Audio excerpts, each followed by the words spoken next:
Olá, muito bom dia a todos, sejam novamente bem-vindos.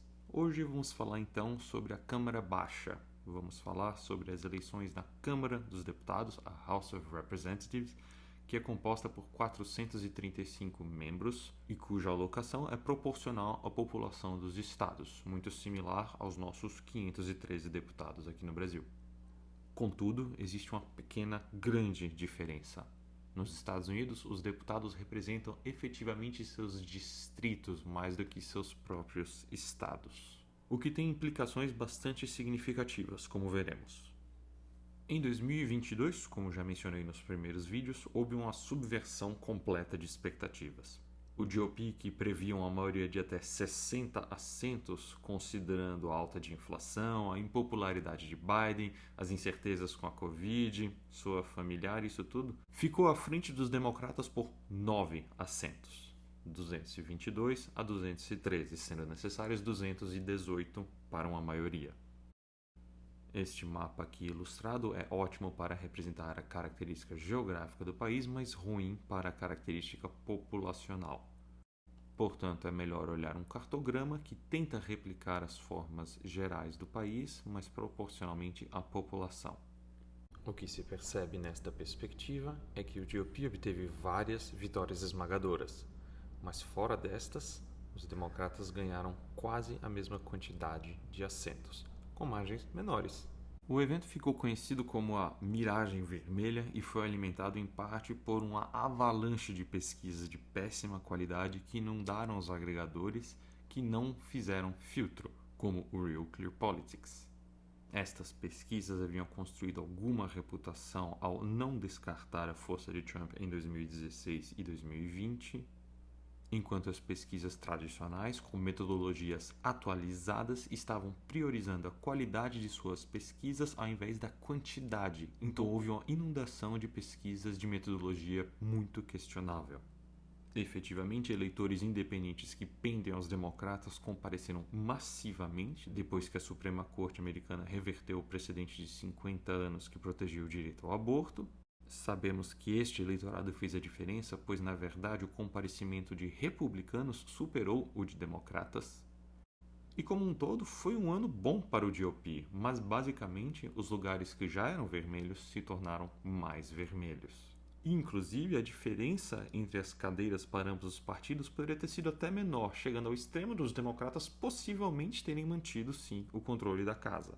Primeiramente, porque eles realocaram recursos de corridas onde eles provavelmente ganhariam por uma margem apertada para aquelas onde eles iriam ganhar por margens maiores, resultando em avalanches eleitorais, mas que não fazem sentido para a matemática do controle do Congresso. E isto é resultado da falta de senso crítico em relação às pesquisas porcaria que inundaram o mercado. E segundamente, porque as cortes estaduais de estados azuis não passaram um pano, como fizeram as cortes estaduais dos estados vermelhos, para uma prática bem questionável, a conhecida gerrymandering. Mais a respeito disso em outro vídeo, mas essencialmente é o conceito do voto distrital. É o grande problema que eu havia mencionado mais cedo. Para ilustrar, na Flórida, onde a corte estadual permitia um gerrymander excessivo, o GOP ganhou 4 assentos, enquanto em Nova York, onde a corte estadual derrubou uma tentativa de gerrymander pouquíssimo tempo antes da eleição, inclusive, obrigando uma série de candidaturas democratas a terem que fazer campanha em distritos que eles não conheciam, tinham zero penetração e perderam 4 assentos. E onde os democratas conseguiram efetivamente contestar o gerrymandering, eles desempenharam particularmente bem. E frequentemente, onde os democratas conseguiram contestar o gerrymandering, eles desempenharam bem. Em particular em Michigan, onde em 2018 um plebiscito baniu a prática no estado, eles conseguiram eleger governo e ambas as casas legislativas estaduais depois de décadas da maioria do voto democrata resultar em controle total do GOP. Este ano, o tema aborto não será menos importante. 11 estados irão votar em alguma forma de plebiscito a respeito do tema. Particularmente relevantes para esta eleição: Nevada, Arizona, Montana, Flórida. Outro fator que aparentemente se repete este ano é uma estratégia implementada pelos democratas em 2022 que deu bastante certo: a prática de endossar apoiar e até mesmo financiar candidaturas mais extremadas nas primárias do GOP, de modo a garantir a repulsa às candidaturas dos republicanos por parte dos independentes e moderados, que resultaram em vitórias em corridas-chave em 2022 e que aparentemente deram certo nas primárias este ano novamente. E em relação ao gerrymandering, como estamos? No fim do ano passado, havia uma forte indicação de que mudanças estruturais favoreciam os democratas bastante fortemente na Câmara dos Deputados. Várias contestações aos recortes dos distritos eleitorais estavam avançando nas cortes, mas a maioria falhou. As cortes estaduais de maioria conservadora novamente favoreceram a prática questionável, embora não em todos os casos. Mas, por outro lado, interferências de cortes de estados azuis de 2022 parecem ter se resolvido e as coisas vão se normalizar. Um mapa redesenhado na Louisiana vai conferir muito provavelmente mais uma cadeira aos democratas. Foi confirmado pela Suprema Corte Americana a validade deste mapa. Em Nova York, a manutenção do redesenho deve dar um assento a mais aos democratas. Pode chegar até a 4, a depender de quão bem realizada for a campanha dos democratas em Nova York. Na Carolina do Norte, redesenhos congressuais devem dar 3, talvez 4 assentos ao GOP. Em Alabama, um mapa redesenhado deve dar aos democratas um assento a mais. Na Geórgia, houve um redesenho de mapa, mas não muda absolutamente nada a princípio. Na Flórida, um questionamento está enrolado nas cortes e não deve mudar nada. Em Kentucky, os mapas foram mantidos, assim como na Carolina do Sul e Novo México. Em Utah, a Suprema Corte do Estado reconheceu que gerrymandering é um problema, mas não fará nada a respeito, pelo menos em tempo para esta eleição. Em Wisconsin, o mapa viciado pelo gerrymander vai ser mantido, mesmo com a maioria na Suprema Corte sendo democrata. Em Ohio, um plebiscito para proibir o gerrymander está sendo completamente reescrito com a linguagem completamente confusa, cujo intuito parece realmente ser o de tornar lei o oposto do que as pessoas se dispuseram a votar. Por fim, no Tennessee, a corte disse que sim, o mapa é viesado, mas não racialmente. Sim, a grande maioria dos questionamentos feitos tem a ver com discriminação, e é por isso que esta prática é muito mais frequente no Sul e por republicanos, que têm um histórico longo de tentar subverter voto da população particularmente negra.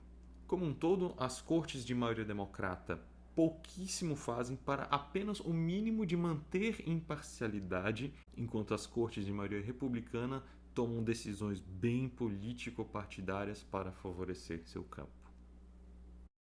O gerrymandering é um problema gravíssimo. Quase metade de quase 30 mil disputas, desde Senado até conselhos de aeroporto, não tem sequer adversários, uma disputa. São feudos de poder local. Embora estes feudos aconteçam majoritariamente em estados vermelhos, Missouri, Texas, Ohio, o fenômeno não é exclusividade. Estados azuis como Wisconsin, Nevada, Michigan, Pensilvânia e Nebraska também têm coisas parecidas. Dadas as decisões destas cortes, o problema não será resolvido para estas eleições. Mas, claro, este não é o único fator relevante na ausência de competitividade em tantos pleitos. O GOP geralmente tem ampla vantagem nos meios rurais, enquanto os democratas têm uma substancial vantagem nas cidades nos meios urbanos. Por isso, vemos nos mapas que as costas e as proximidades aos grandes lagos são geralmente azuis, assim como grandes concentrações urbanas, como Dallas.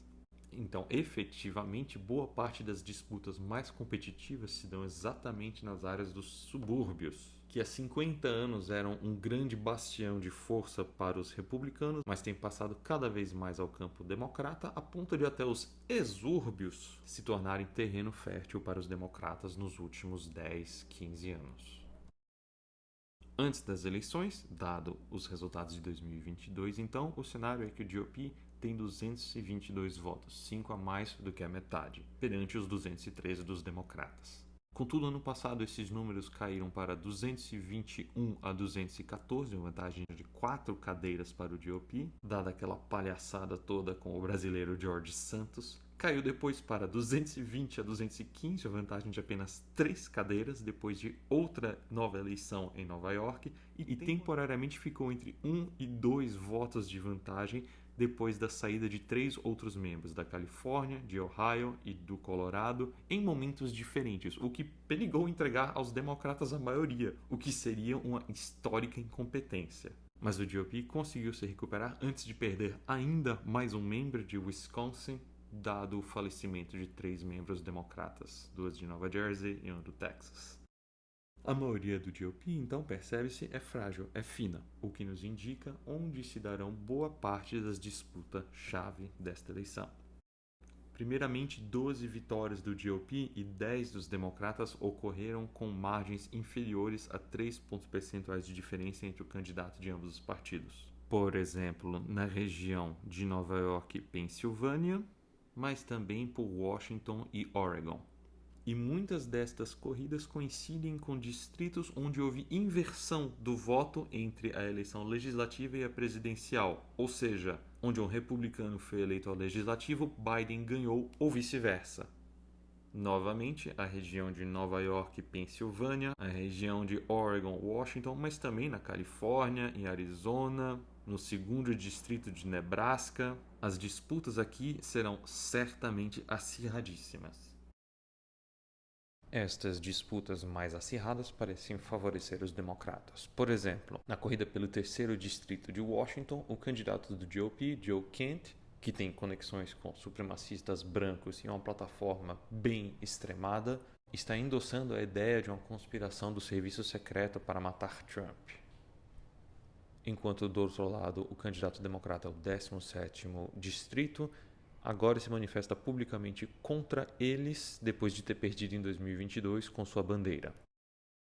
Mas, além disso, olhando no horizonte de tempo mais largo, existem os condados pivô, aqueles que votaram 2 vezes em Obama, em 2008 e 2012, e depois passaram para o Trump em 2016.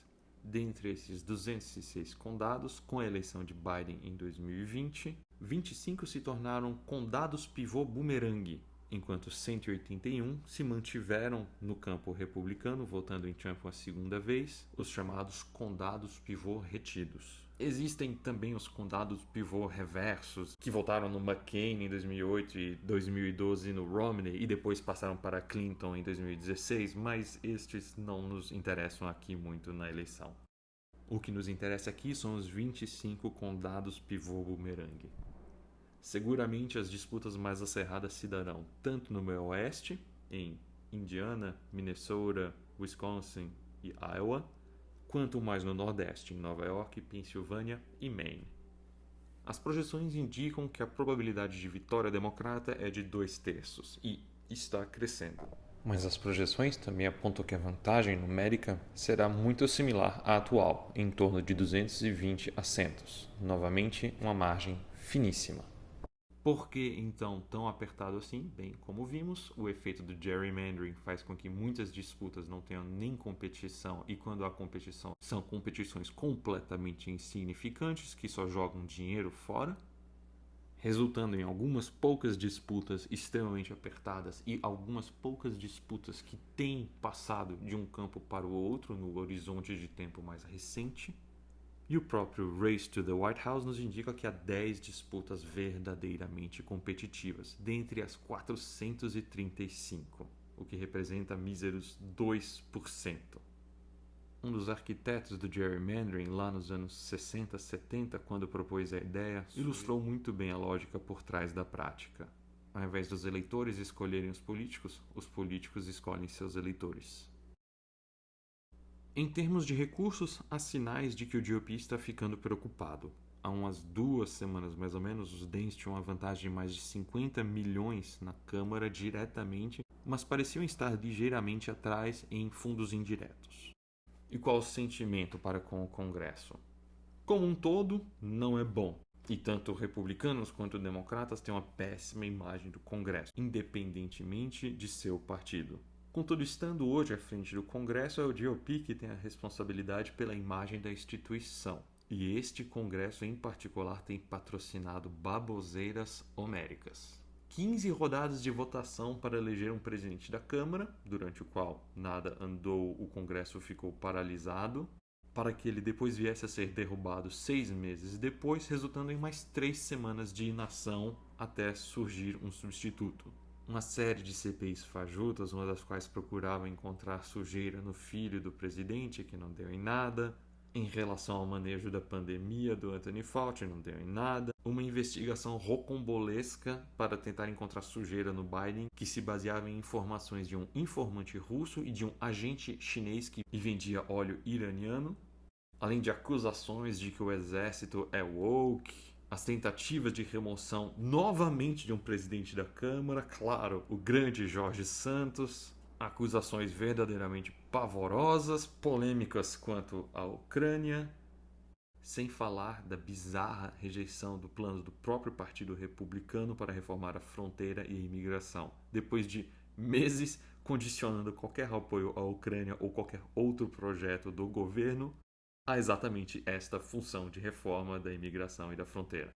Este último, inclusive, com um certo toque de Midas. E, efetivamente, este é um dos congressos mais improdutivos da história americana, o que foi muito bem sintetizado por um de seus próprios membros do GOP.